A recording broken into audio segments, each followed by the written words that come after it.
name is Owen Gibb. I was born on a hot August day in 1936 on a farm near Stratford. I went to school in a one-room rural school and then to the collegiate in Stratford.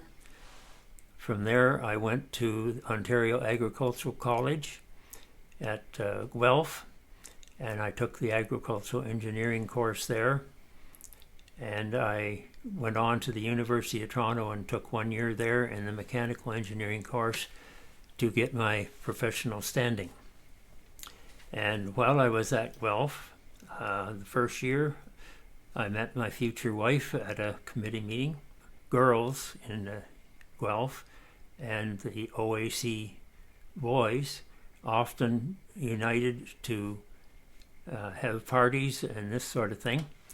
And that's where we met and eventually married the year we graduated from Guelph. And after that, we went to Toronto for the year where we were both going to school to finish our university years. And then I joined the Ministry of Agriculture and worked 1 year in Guelph from the university. And then I was posted here in Brighton in 1961. I had 5 counties to look after.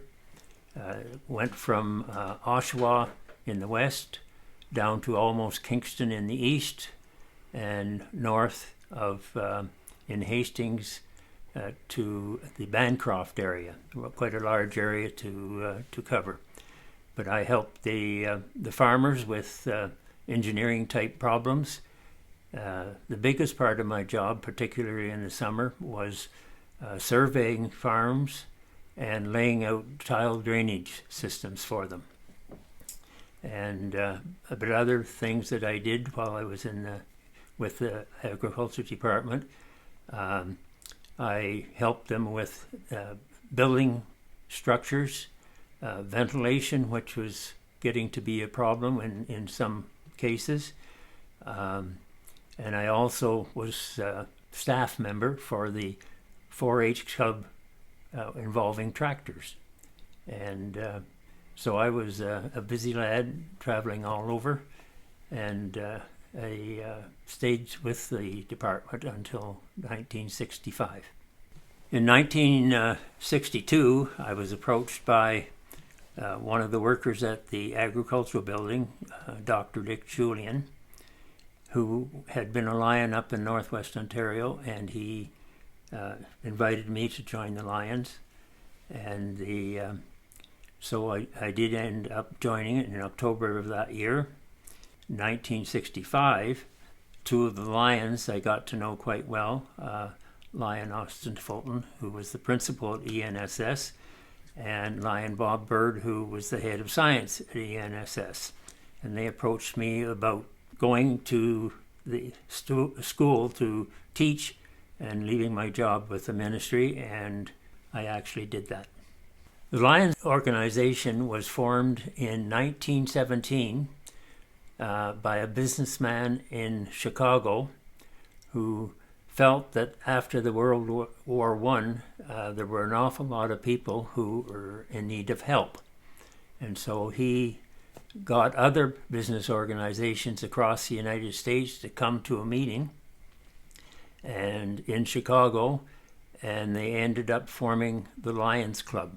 The Lion name came as a result of some clubs being called Lions at that time, and they decided eventually on that name, and it stands for Liberty, Intelligence, Our Nation's Safety.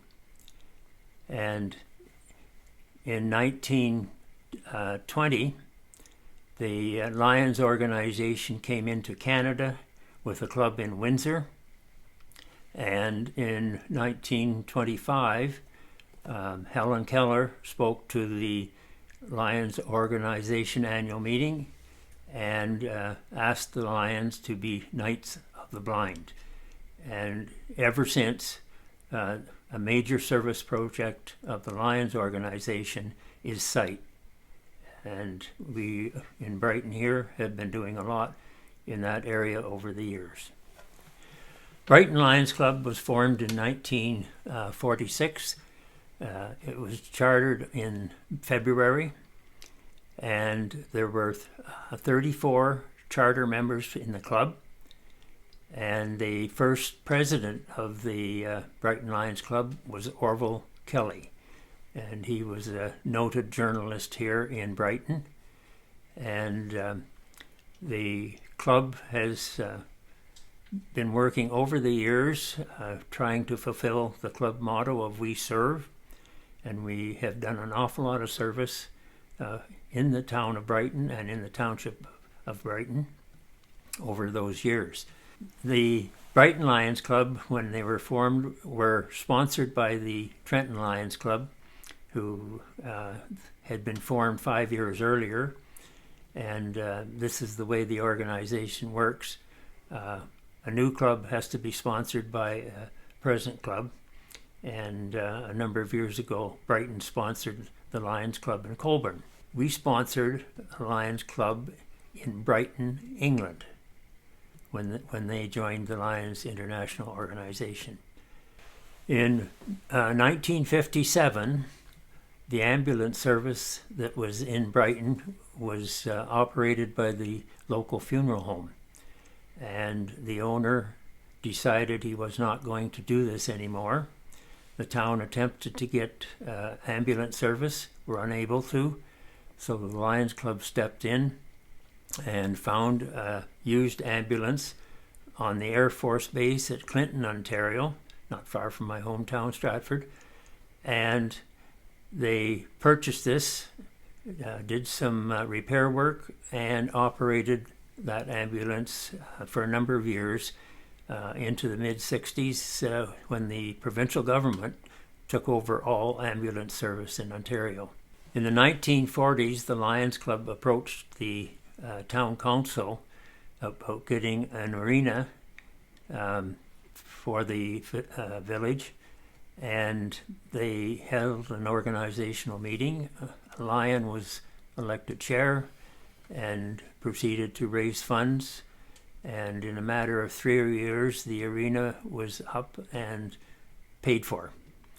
And that arena stood for quite a number of years, and they were having problems with rot in the arenas, and the government decreed that a number of arenas had to be demolished, so the Lions were again organized in the fundraising of the new arena, which we have there now in Brighton.